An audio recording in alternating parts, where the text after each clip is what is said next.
अस्सलाम वालेकुम। इस दफ़ा हम जो कोर्स स्टार्ट करने जा रहे हैं वो है कैलकुलस 2 और इस कोर्स का जो यूनिट 1 है वो सीक्वेंस एंड सीरीज़ पे है। सबसे पहले हम इसकी कोर्स आउटलाइंस डिस्कस कर लेते हैं कि हमने इस कोर्स में या इस यूनिट में कौन कौन सा कंटेंट हमने कवर करना है। तो हमारे पास टोटल 11 टॉपिक्स हैं इस यूनिट में। सीक्वेंस एंड सीरीज़ वाले में फ़र्स्ट टॉपिक हमारे पास है सीक्वेंस। सबसे पहले हम इसमें देखेंगे कि सीक्वेंस में इंट्रोडक्शन टू सीक्वेंस कि actually what is sequence and what is the difference between sequence and series. फिर हम सीक्वेंस में देखेंगे इनफाइनाइट सीक्वेंस और सीरीज़ में भी देखेंगे इनफाइनाइट सीरीज़। थर्ड टॉपिक हमारे पास होगा convergence of sequence and series. इसमें हम कन्वर्जेंस का भी देखेंगे कॉन्सेप्ट और डाइवर्जेंस का भी, ताकि बेसिकली इन दोनों का जो डिफरेंस है वो क्लियर हो जाए आप लोगों को। Convergence of sequence and series देखेंगे, फिर हम divergence of sequence and series भी देखेंगे। फोर्थ टॉपिक हमारे पास 4, 5 और 6, 7 जो हैं ये हमारे पास डिफरेंट टेस्ट हैं। इंटेग्रल टेस्ट है, कंपैरिजन टेस्ट है, रेशो टेस्ट है, रूट टेस्ट है। डिटेल में हम टॉपिक वाइज ही डिस्कस करेंगे। फिर हमारे पास जो 8th टॉपिक है वो है अल्टरनेटिव सीरीज़।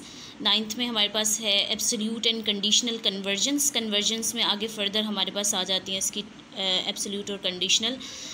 10th टॉपिक हमारे पास है पावर सीरीज़ और लास्ट टॉपिक इस यूनिट का हमारे पास है interval and radius of convergence.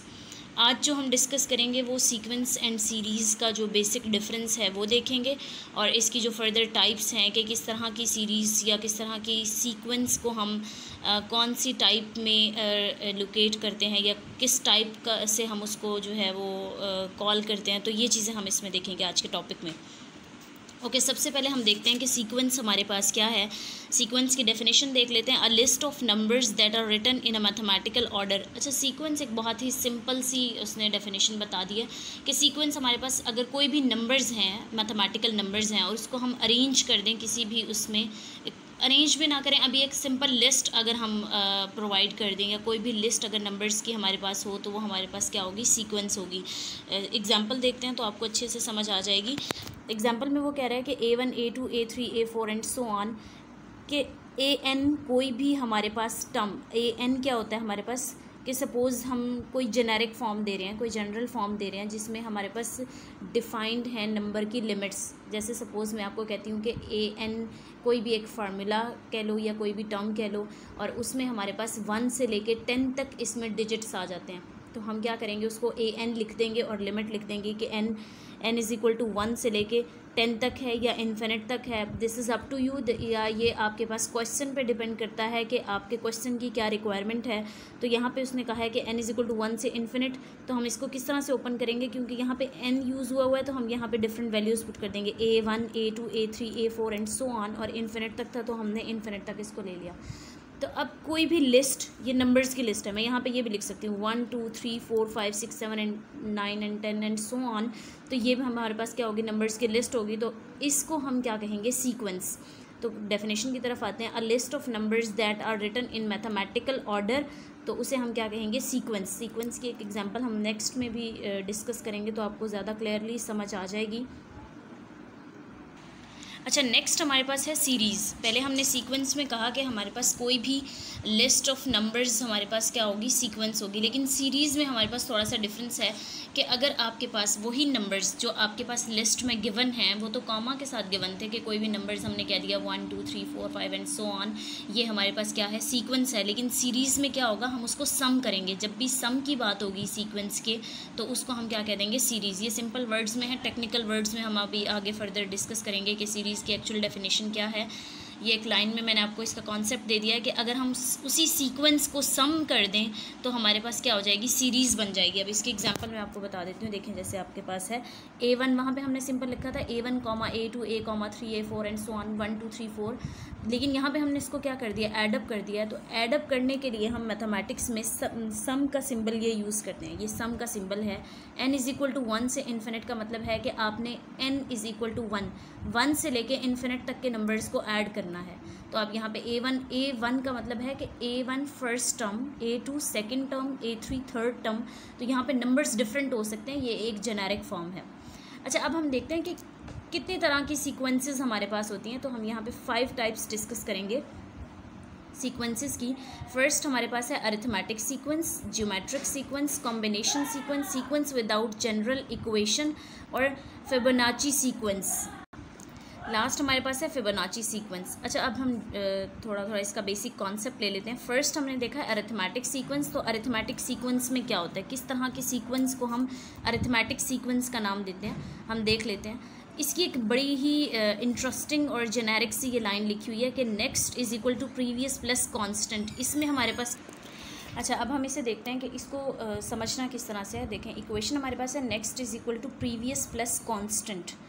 अब इसका क्या मतलब है, अरिथमेटिक सीक्वेंस ऐसी सीक्वेंस होगी जैसे हमारे पास ये एक एग्जांपल दी हुई है कि हमारे पास जो नेक्स्ट टर्म होगी वो प्रीवियस टर्म से प्लस कर देंगे, उसमें कोई भी एक कांस्टेंट वैल्यू ये होती है जो चेंज ना हो।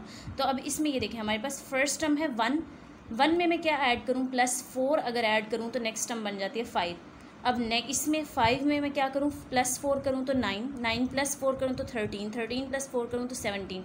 इसका मतलब है कि अगर हम एक प्रीवियस टर्म में कांस्टेंट को ऐड कर दें तो हमारे पास नेक्स्ट टर्म बन जाती है। तो इस लाइन का जो मतलब है, इस स्टेटमेंट का जो मतलब है वो यही है कि next is equal to previous plus constant, के कोई भी कांस्टेंट ऐड करते जाएं तो हमारे पास नेक्स्ट टर्म बनती जाती है।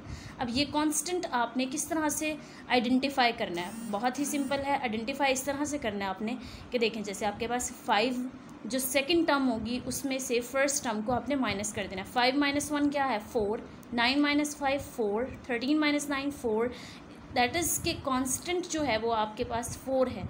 तो आप 4 जो है वो प्रीवियस टर्म में ऐड करते जाएं तो आपके पास नेक्स्ट टर्म आती जाएगी। अब नेक्स्ट टर्म अगर हमने फाइंड करनी हो तो 17 + 4 करके हम easily next term find out कर सकते हैं। तो अरिथमेटिक सीक्वेंस का ये मतलब है। यहाँ पे भी वो यही बात कर रहा है, an = an - 1 + c। an कोई भी टर्म है आपके पास करंट टर्म, जैसे सपोज 4th टर्म है तो n - 1 का मतलब है उससे प्रीवियस टर्म, तो 4th - 1 मीन्स 3rd टर्म। तो इसमें आपके पास ये एक जेनेरिक फार्मूला लिखा हुआ है कि अगर आपके पास करंट टर्म या नेक्स्ट टर्म में प्रीवियस टर्म प्लस कांस्टेंट को ऐड कर दें तो आपके पास अरिथमेटिक सीक्वेंस आ जाएगी। अब इसमें हमने ये देखो, ये जो लाइन है ये आपके पास इस क्वेश्चन के लिए है।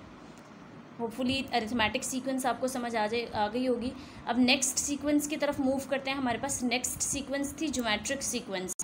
ज्योमेट्रिक सीक्वेंस में हमारे पास क्या है, next is equal to previous multiply with constant. Arithmetic sequence में क्या था, प्रीवियस प्लस कांस्टेंट, लेकिन ज्योमेट्रिक सीक्वेंस में क्या है कि मल्टीप्लाई विद कांस्टेंट। तो बहुत ही रेलेवेंट है अरिथमेटिक से, उसमें प्लस था, इसमें मल्टीप्लाई है। अगर वहाँ पे आपको समझ आ गई है एग्जांपल की तो यहाँ पे बहुत इजीली आ जाएगी। एग्जांपल हम डिस्कस करते हैं ताकि आपको इजीली क्लियर हो जाए बात। ये देखें, 1 4 16 64 256 एंड 1024। अब आपने इसमें से फाइंड आउट करना है कि आप किस चीज़ से मल्टीप्लाई करें कि नेक्स्ट टर्म आ जाए। 1 × 4 4, 4 × 4 16, 16 × 4 64, 64 को अगर हम 4 से मल्टीप्लाई करें तो 256, और 256 को अगर 4 से मल्टीप्लाई करें तो 1024, 1024 को 4 से मल्टीप्लाई करें तो नेक्स्ट टर्म आपके पास आ जाएगी। तो ज्योमेट्रिक सीक्वेंस ऐसी सीक्वेंस जिसमें आपके पास मल्टीप्लिकेशन हो रही हो प्रीवियस वाली टर्म से, किसी भी कांस्टेंट को मल्टीप्लाई करके नेक्स्ट टर्म आ रही हो। अब ये कांस्टेंट कैसे फाइंड आउट करोगे, अगर आप डिवाइड कर दो सेकंड टर्म को फर्स्ट टर्म से, 4 / 1 4 आ जाएगा, 16 / 4 4 आ जाएगा, 64 / 16 तो आपके पास क्या आ जाएगा, 4।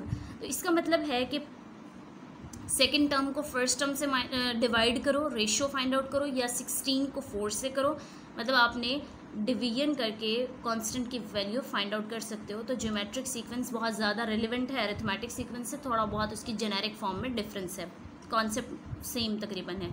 अच्छा, अब कॉम्बिनेशन सीक्वेंस थर्ड हमारे पास है। कॉम्बिनेशन सीक्वेंस, कॉम्बिनेशन के वर्ड से आपको समझ आ रहा होगा कि वो दो कंबाइन करके बना रहा है। तो अरिथमेटिक और ज्योमेट्रिक को वो कंबाइन कर रहा है। अरिथमेटिक में क्या था, आपके पास प्रीवियस में कांस्टेंट को ऐड करते थे, ज्योमेट्रिक में क्या था, प्रीवियस को कांस्टेंट से मल्टीप्लाई करते थे। अब कॉम्बिनेशन में क्या होगा, आप यहाँ पे देख रहे होंगे कि ये फ्रैक्शनल फॉर्म में है। सॉरी, ये थोड़ा ब्लर हो रहा है, एक सेकेंड।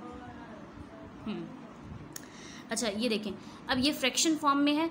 आप देखें न्यूमरेटर, जो आपके पास न्यूमरेटर वाली वैल्यूज़ हैं उसमें क्या कर रहा है, कॉम्बिनेशन में वो प्रीवियस वैल्यू को ऐड कर रहा है। प्रीवियस वैल्यू में किसी भी कांस्टेंट को ऐड करें, 1 में +1 करें तो क्या हो जाएगा 2, 2 में +1 करें तो 3, 3 में +1 करें तो 4।